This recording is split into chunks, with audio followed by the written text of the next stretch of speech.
M. Togbe Dagba à Yvon 4.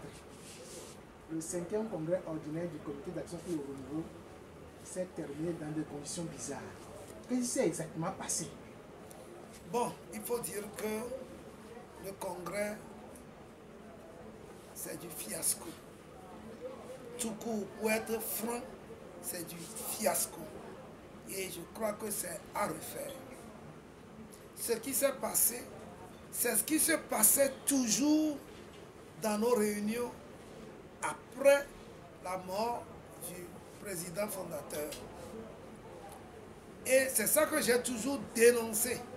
Il y a des groupes constitués qui se croyaient être les successeurs et qui, malgré qu'ils ne soient pas au rang de décideurs, font tout pour décider du sort ou de la direction du parti. À un moment donné, nous ne retrouvons plus la ligne de notre parti. Et ils ont mis le parti en veilleuse. Ils ont même interdit toute communication autour du parti. Et c'est à dessein que, à mes sorties et pour d'autres sujets sur les médias, j'en profitais pour parler un peu de notre parti et de nos difficultés, histoire d'appeler tous les sympathisants de ce parti ou tous les amis d'antan de Feu Agboibo de nous prêter main forte. Une fois, vous vous en souvenez, j'ai même fait appel à tous ceux qui aiment ce parti et qui veulent au moins garder la mémoire, la bonne mémoire d'Agboibo, de nous venir en aide parce que le parti est en crise. Tout ça là ne plaisait pas aux détracteurs, de sorte que tout ce que nous leur refusions dans la chambre et qu'ils n'entendaient pas, ils sont venus l'étaler au grand jour en public courant le 5e congrès. Donc c'est ce que nous voulons éviter qui s'est produit dernièrement, donc les samedis et dimanches. Qu'est-ce qui est réellement la base? C'est le refus d'aller à la légalité des choses qui est à la base. Nous avons un test statutaire qui a réglé tout le processus de déroulement, même du passage de la parole au Congrès. Tout est réglé. Par exemple, les présidents au Congrès, les présidents du Congrès, c'est le président national du parti et le premier vice-président qui doivent patronner le Congrès. Il y a un autre test qui dit, en cas d'absence du président national, c'est les vice-présidents qui le remplacent dans l'ordre. Ceci dit, Agboibo n'étant pas là, c'est Kolani, le premier vice-président, qui remplace Agboibo dans l'ordre. Et le second vice-président le suit. C'est-à-dire que c'est les deux qui d'emblée doivent être présidents du Congrès. Mais qu'est-ce qu'ils ont voulu faire? Parce qu'ils voudraient placer et manipuler leur marionnette à la tête du Congrès. Ils font abstraction de cet article-là et ils élisent quelqu'un d'autre à la place d'Agboibo comme premier responsable du Congrès. Nous avons sorti les tests. Ils n'ont pas voulu entendre raison et ils ont voulu faire le passage en force. Dans un premier temps, j'ai demandé à ma base de Grand Lomé de vider la salle, juste pour désapprobation. Nous avons vidé, ça ne leur a pas fait valoir ce que nous disons. Ils ont semblé continuer les travaux. Je suis revenu pour demander à tous les responsables et à toutes les délégations qui se retrouvent en moi, c'est-à-dire sur le plan national, de vider la salle. Ça fait que la salle était vidée pratiquement de moitié. Nous nous sommes retrouvés après de 18 fédérations dehors sur les les 42 normalement, parce qu'ils disent qu'on a 47. Ça aussi, c'est une manipulation. Nous n'avons pas 47 fédérations. Mais ils ont fait une vérification de présence à leur manière pour déclarer qu'il y a 33 fédérations dans la salle. Or, si nous sommes 18, s'il y a 33, donc on a 51 fédérations au cas, non. Alors, j'ai trouvé qu'ils sont dans leur rôle et j'ai demandé à ces 18 fédérations de faire un boycott actif. Voilà ce qui est en dessous de l'amalgame que nous avons trouvé au premier jour du congrès dans la journée du samedi et qui a bloqué les travaux pendant plus de 2 heures de temps. Donc nous sommes retournés à la salle pour faire un sit-in et demander que les travaux cessent pour qu'on se concerte d'abord, puisqu'ils avaient même refusé toute concertation. Parce qu'ils ont déjà fait de mettre leur marionnette Etadi en lieu place de Kolani et d'Agboïbon, ce qui n'est pas normal, qui est contraire à nos tests. Il ne faut pas chercher à interpréter les choses qui sont claires autrement à son profit. Donc, nous avons trouvé un semblant de consensus, puisque le monsieur qu'on exigeait qu'il repédale et que Kolani et Nador retrouvent leur place, ils n'ont pas pu le suspendre de là, mais ils ont demandé aux deux de co-présider le congrès. Donc, Etadi et Kolani, et ils ont fait ramener Nador comme deuxième et vice-président à l'effet. J'aurais pu demander aux gens de ne pas aller regagner leur place. Mais, parce qu'il y a eu un semblant d'arrangement, je leur ai dit, ok, videz le sit-in et reprenons les travaux. Et les travaux ont repris de plus belle par la formation des commissions naturellement, jusque dans l'après-midi. Et c'est à la commission spéciale qui doit s'occuper des candidatures et du vote pour l'élection du président devant remplacer Agboïbon que le problème s'est posé. Cette commission, toujours patronnée par leurs marionnettes, a de façon insidieuse organisé la pagaille que vous avez vue le dimanche. Pourquoi? Les tests sont déjà là pour organiser cette consultation. Les tests disent quoi? À 2 heures du démarrage du changement du comité, des membres du comité directeur, la commission spéciale ouvre sa session dans un premier temps par le dépôt des listes des candidats avec la caution des fédérations qui supportent cette candidature. Donc votre candidature doit être supportée par au moins le tiers des fédérations du parti. L'autre jour, ils ont déclaré 47 fédérations dans la salle. Je savais que c'est faux aussi. Parce que seules 39 fédérations sont habilitées à être là-bas. Ils ont créé d'autres fédérations de toutes pièces qu'on a dans les idées, mais qui ne sont pas sur le terrain. Pour pouvoir placer des gens qu'on ne connaît pas à la tête, puisque nous ne connaissons pas tous les responsables. Donc, il y avait au moins un surplus de fédérations. Sur 10, 47, il y en avait eu au moins 8 en surplus. Puis, au lieu de demander à nous candidats, d'abord, à vérifier l'opportunité de notre candidature par le nombre de cautions, ils ont fait abstraction de ce passage. Et ils ont considéré toutes les candidatures sans les cautions. Et nous ont demandé d'aller nous entendre, d'aller nous concilier et avec, comment on appelle, un principe que nous n'irons pas aux élections. Or, qu'est-ce que les textes disent? À défaut de conciliation, on passe au vote. Tout le monde sait qu'aller au vote, ça va aller à l'exclusion. Mais ce n'est pas une raison de refuser le vote par principe. Ce n'est pas une raison aussi de ne pas vérifier les bases d'éligibilité ou de recevabilité des candidatures.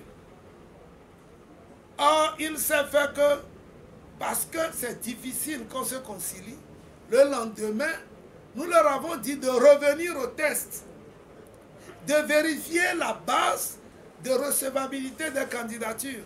Parce que les tests sont établis de façon à ce qu'il n'y ait pas plus de 2 candidatures. Il peut y en avoir 1000. Mais lorsque vous vérifiez les bases, on dit le tiers.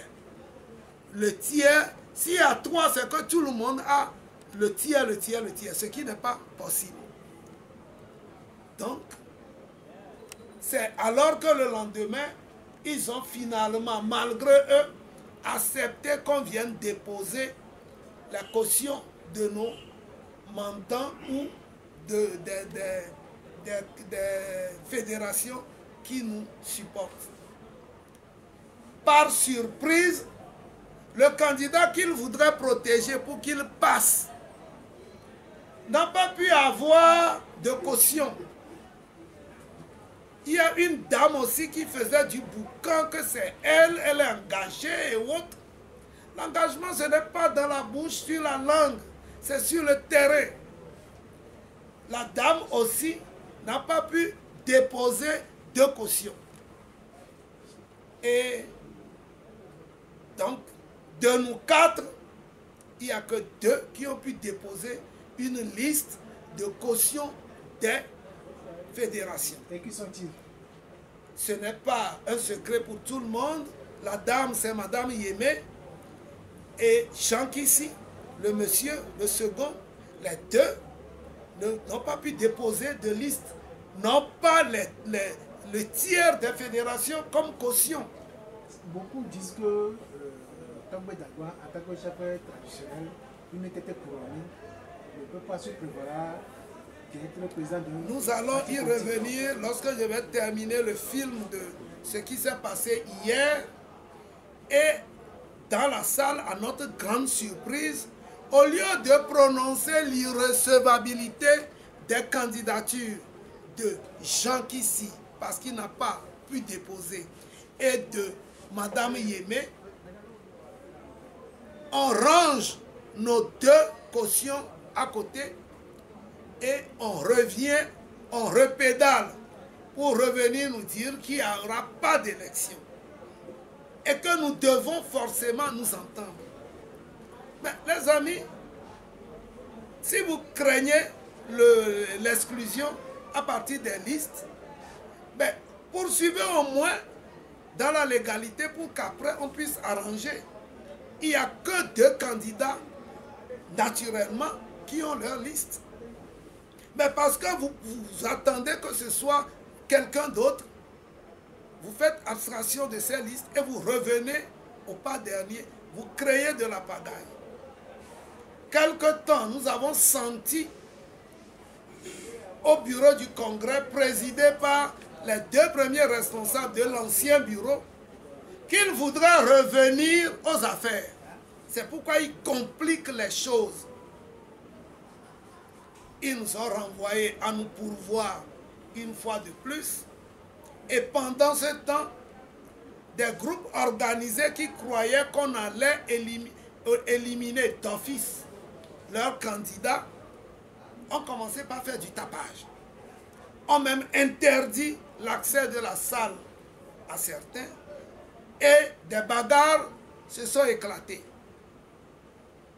J'ai essayé d'approcher le bureau du Congrès pour leur dire « Je ne me sens pas en sécurité dans cette affaire.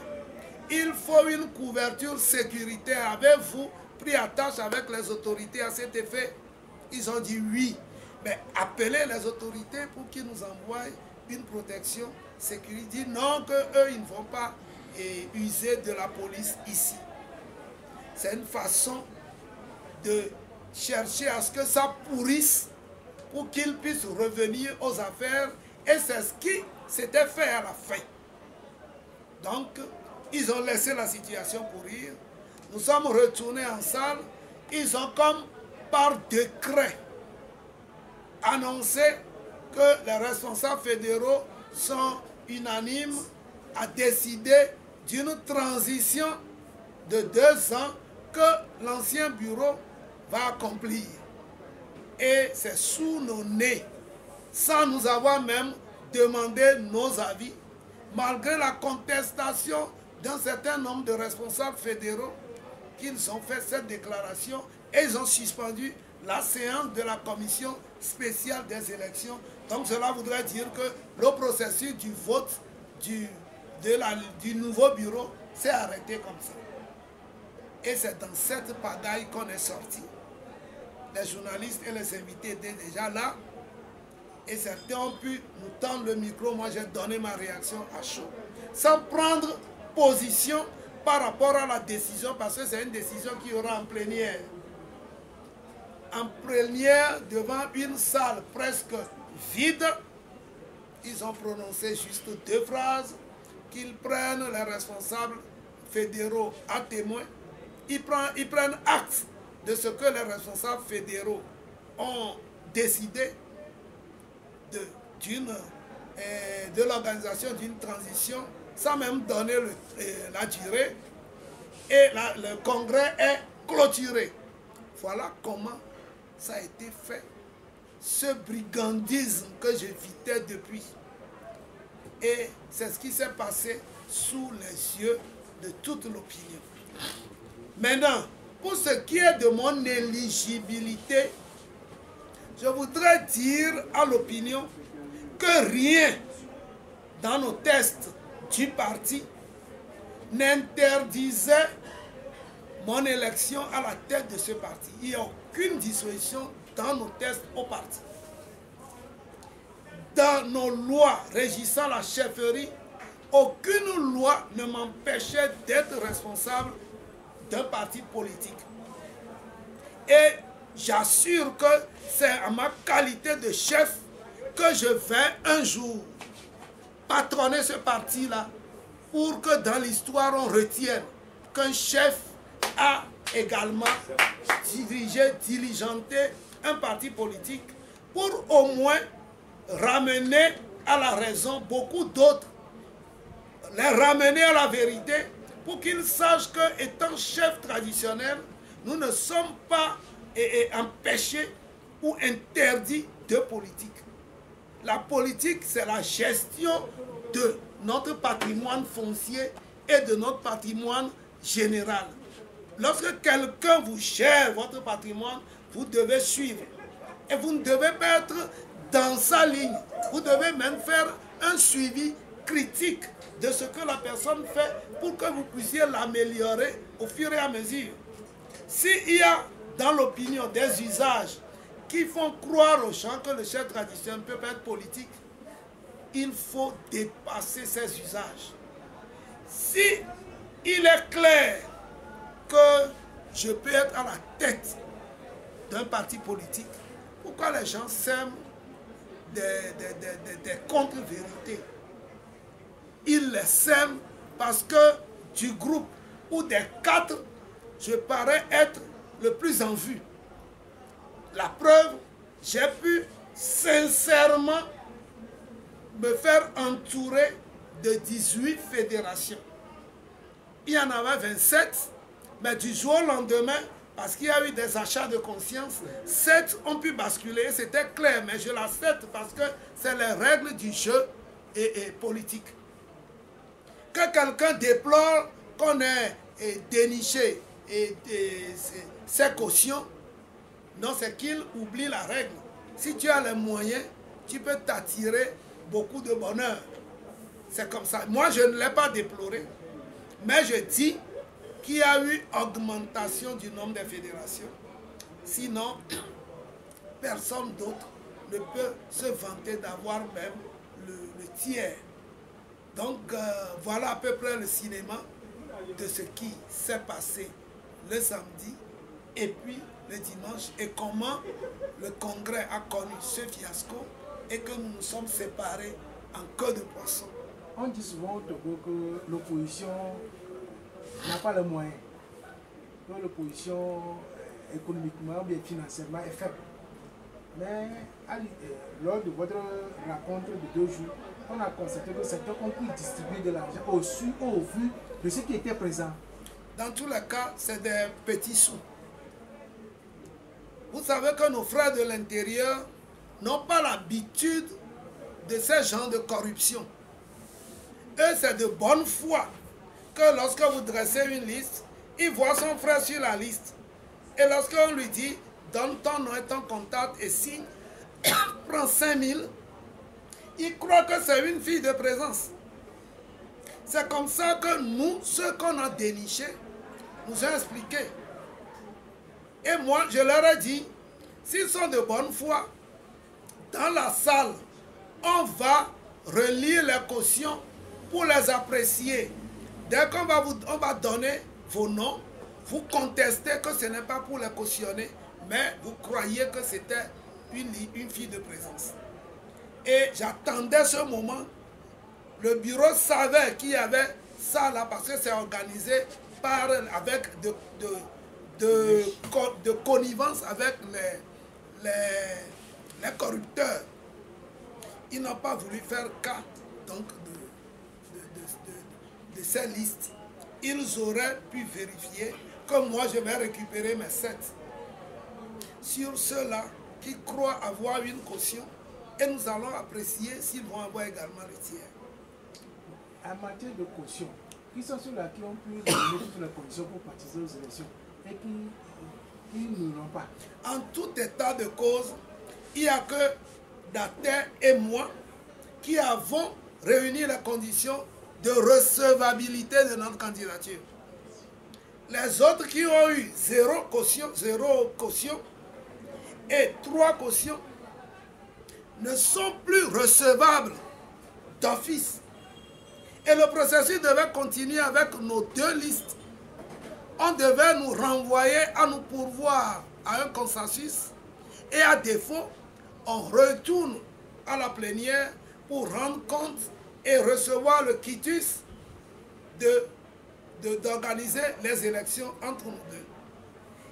Et entre-temps, on peut, après les élections, demander à arranger pour qu'on intègre ce qu'on aura écarté. Et c'est de bonne guerre.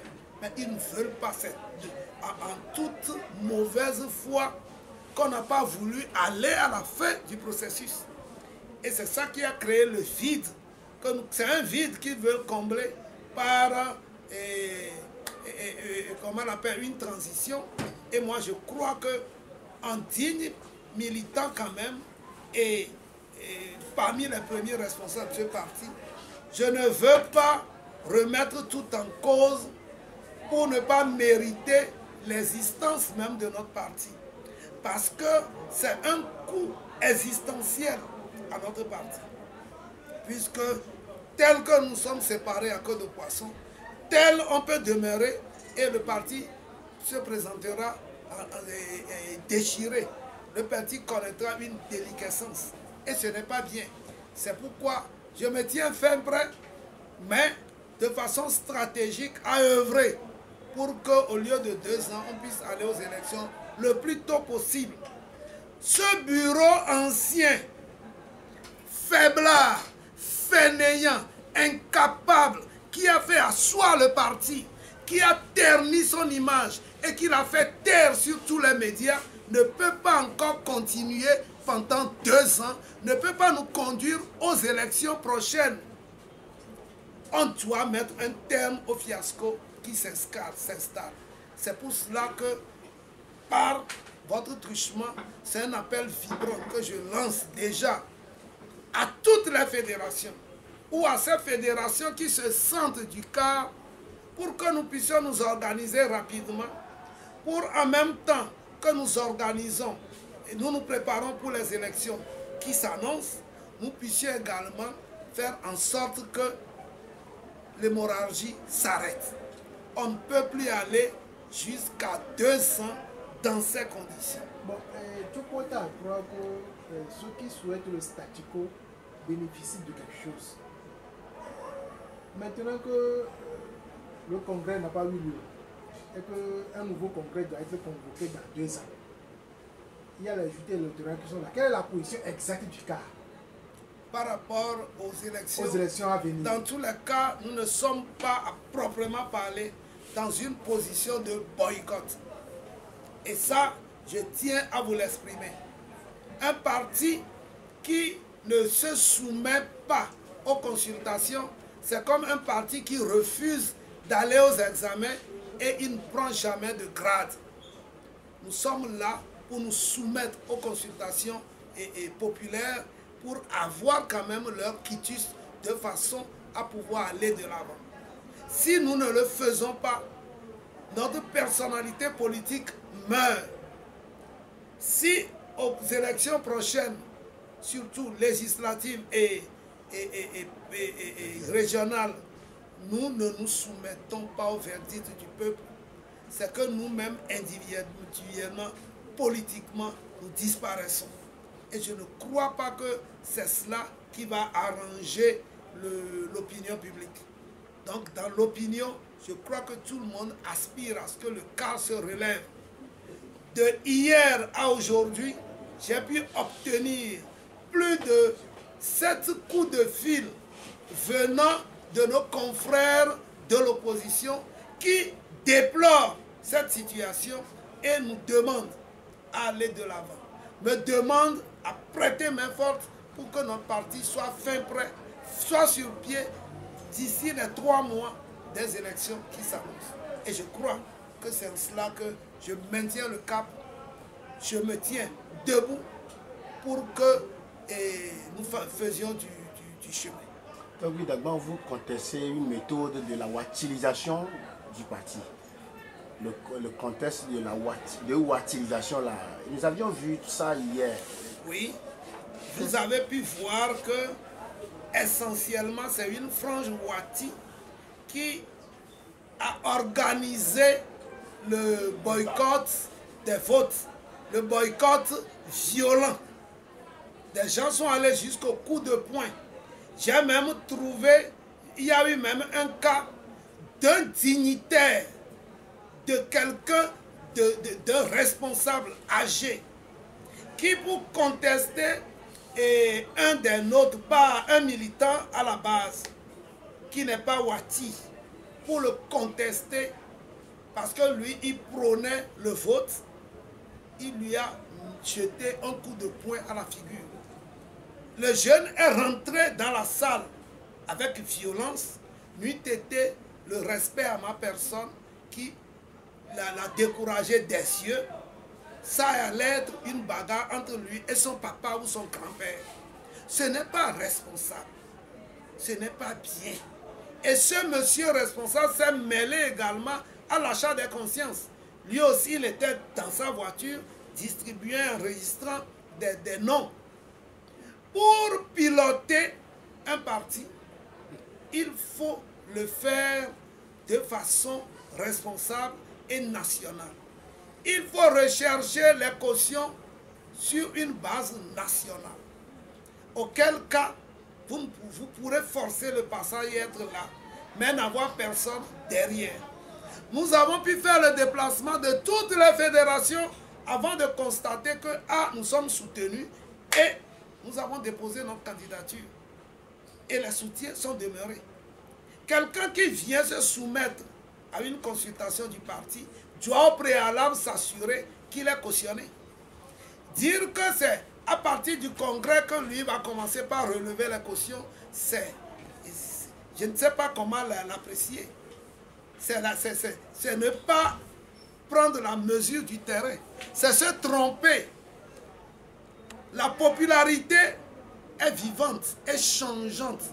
La popularité est relative. Aujourd'hui, tu peux en avoir, mais demain, tu peux ne plus en avoir. Ceux-là qui n'ont pas pu obtenir le crédit des fédérations doivent savoir qu'ils ont du chemin à faire. qu'ils ne se plaignent pas qu'il y a eu achat de conscience. Parce que tous ceux qui se retrouvent réellement en moi ne peuvent pas être achetés. La preuve, dès 18, on a approché tout le monde et ils ont refusé. Seuls 7 ont pu mordre à cette manipulation et ils ont donné leur nom pour prendre 5 000, 5 000, 5 000, croyant que c'était une liste de présence qu'on est en train de faire. Parce que c'est des gens d'un âge donné qui se sont adonnés à cette corruption. C'est pourquoi quelque part aussi, je me dis que les votes sont déjà pipés. Et lorsqu'on a suspendu le processus, je me suis dit c'est de bonne guerre. Nous allons nous refaire et ensuite remonter à la charge. Moi, j'aspire et je continue de le dire à la haute gouvernante de notre parti pour leur montrer une autre façon de faire, exempte de tribalisme. Parce que, étant responsable de ce parti, je vais investir dans tous les milieux. Je ne vais pas hausser l'épaule parce que mon ethnie Abé est seule à avoir des députés. C'est parce qu'on n'investit pas vers les autres et que c'est seulement dans la frange ethnique que je dénonce qu'il y a toujours eu des cadres dans cette frange. Et je ne mens pas. Eux-mêmes, ils savent que je ne mens pas. Hier, il s'est fait que de nous deux, puisqu'il y avait eu 2 Wati contre un Loméen et un des Lacs. Ah, des 2, puisque eux, ils sont 2. Ils sont capables de s'associer. Et la femme, parce que je ne l'attendais pas.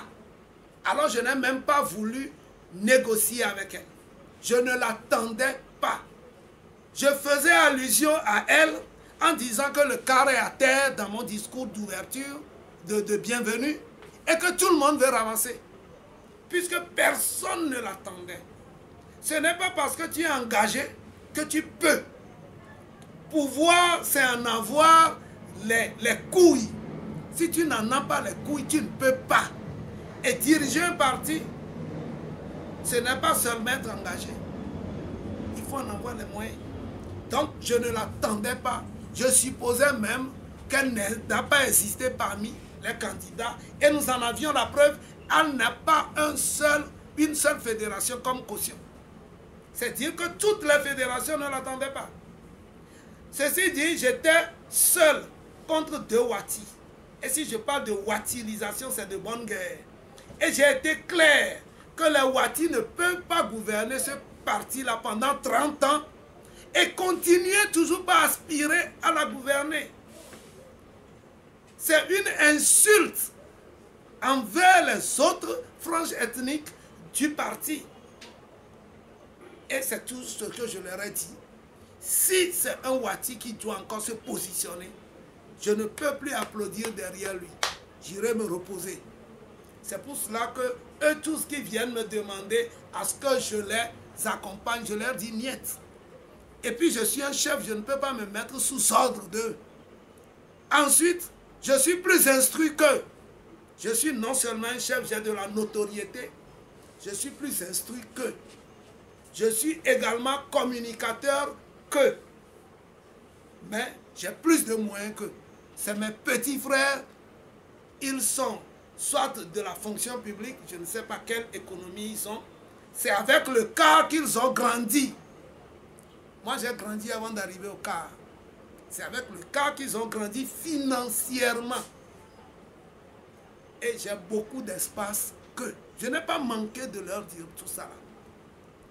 Qu'ils aillent après dire dans l'opinion que moi, je suis un élément de unir parmi eux, parce que c'est ça qu'ils ont vanté les derniers jours dans l'opinion. D'aucuns disent, et si on me lit responsable du cas, ils vont se retrouver au tribunal du n'importe quoi. Mais j'ai pu passer le cap là pour me retrouver parmi les candidats requis. Je le dis, pour que les gens qui n'ont pas de réponse à tout ce qui s'est raconté autour de ma personne trouvent ici réponse. UNIR ne va pas me financer pour servir le CAR, à moins que le CAR même soit corrompu. Or, notre parti n'est pas corrompu.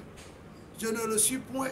Je suis un travailleur qui n'a pas de repos pour pouvoir gagner sa vie.